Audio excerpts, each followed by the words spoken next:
We had game one of a second-round series in the Eastern Conference. The number one seed Milwaukee at home, hosting the Celtics. And they didn't look very good. We will get to how the Celtics limited Giannis. But the first thing that jumped out at me from this game was Al Horford. Not just on defense, but also on offense. He would set screens, and then the Bucks would just leave him.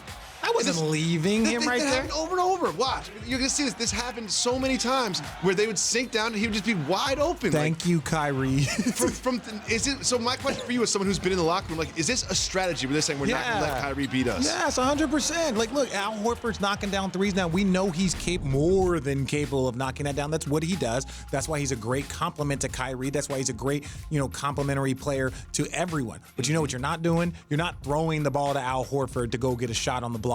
You're not throwing to Al Horford when you need a bucket. You know when you're throwing the ball to Al Horford? When you have great pick and roll players like Kyrie, like Tatum, and they can, Gordon Hayward, and all of a sudden, because those guys put so much pressure on you, he sets a really good screen, and then he gets open. The screener typically is a person to get open, and why he's so dangerous because he can knock down those shots. So do you think this is a strategy? We're going to pick your poison. We do not want Kyrie going to the basket on us, and we're just going to let Al Horford drift from 17 feet and hit that weird jump shot. In the history of the game of basketball, how many little guys do you think have ever been able to finish like Kyrie? Where would you rank him? I don't know.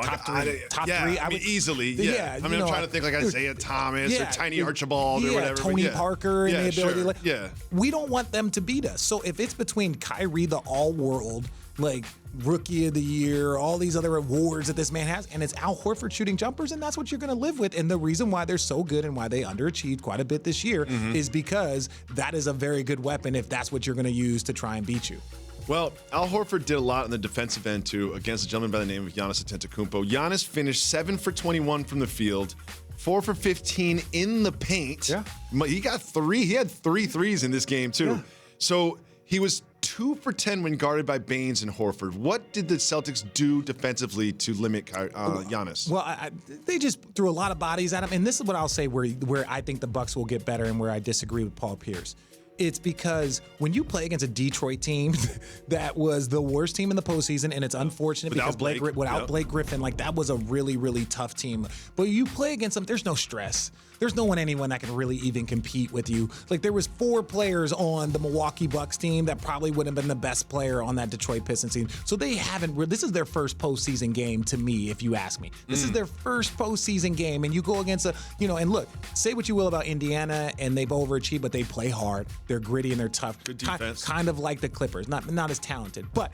Point being is this was their first postseason real game. So I think they'll get better. I think Giannis just, the intensity and these guys that were playing a high level basketball. And look, you say this.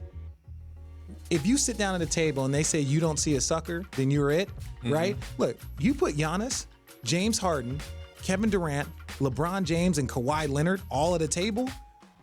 Which one do you think is a sucker in there? None. There's somebody is.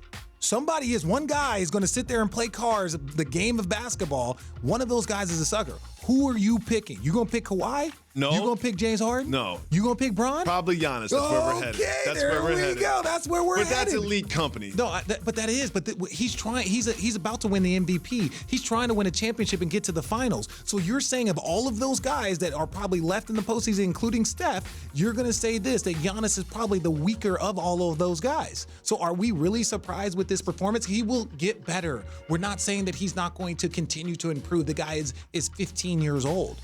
But at the end of the day, he's still has a lot more to prove before he's that guy.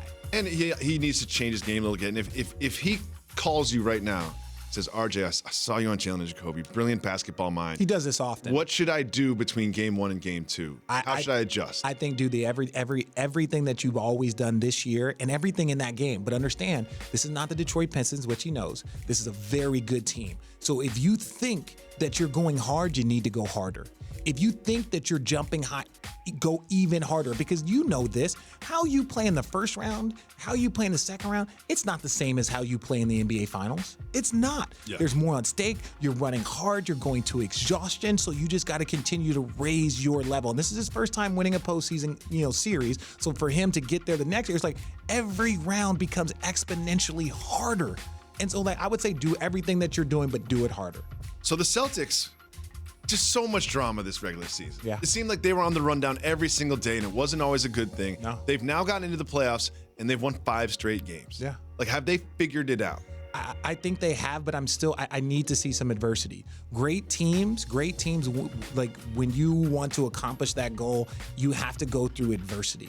And I think we have yet to see them have adversity. And that's going to be the first moment in which we see who they really are. Like if they would have lost the first 2 games in Milwaukee, right? And then you're like, okay, well, we're going to find out about Boston in this game 3. Now, yeah, they came out, they punched first, they shot the ball well, which is always key. You shoot the ball well, the other team didn't. So I think that it's more about finding out who they are through adversity, not through their successes. So the 5 wins are great. If they win 7, if they sweep Milwaukee, that's great. I still don't think we've really seen who they are until they have some adversity and bounce back.